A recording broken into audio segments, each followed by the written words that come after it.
দুঃখ ভারাক্রান্ত মন নিয়ে আপনাদের সামনে হাজির হয়েছি। আপনারা সবই জানেন এবং বোঝেন আমরা আমাদের জীবন দিয়ে চেষ্টা করেছি। এই একটি বাক্যে তিনি আমাদের ইতিহাসটা মূল সূত্রটা ধরিয়ে দিলেন। তারপরেই পাকিস্তানিরা আমাদের কিভাবে প্রতারণা করেছে, আমাদের সঙ্গে বঞ্চিত করেছে, আমাদের উপরে অত্যাচারের স্টিম রোলার চালিয়েছে, মানুষ হত্যা করেছে, এই বিষয়গুলো একের পর এক বলতে শুরু করলেন এবং একটা পর্যায়ে যে হুঙ্কারটি দিলেন যে কি পেলাম আমরা। আমার পয়সা দিয়ে অস্ত্র কিনেছি বহিঃশত্রু আক্রমণ থেকে দেশকে রক্ষা করার জন্য।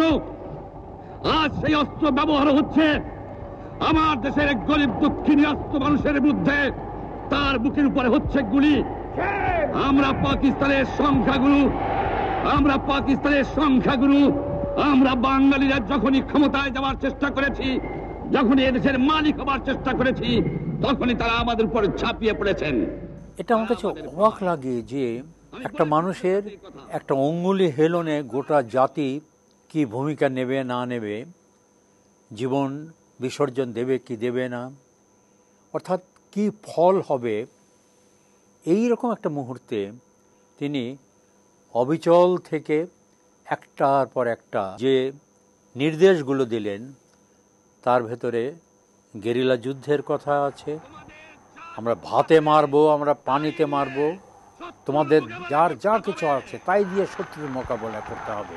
এবং জীবনের তরে রাস্তাঘাট যা যা আছে সব কিছু আমি যদি হুকুম দেবার নাও পারি, তোমরা বন্ধ করে দেবে।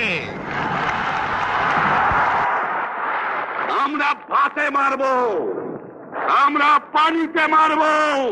তোমরা আমার ভাই, তোমরা ব্যারাকে থাকো, কেউ তোমাদের কিছু বলবে না, কিন্তু আর আমার বুকের পর গুলি চালাবার চেষ্টা করো না, ভালো হবে না। 7 কোটি মানুষকে তাবা রাখতে পারবো না।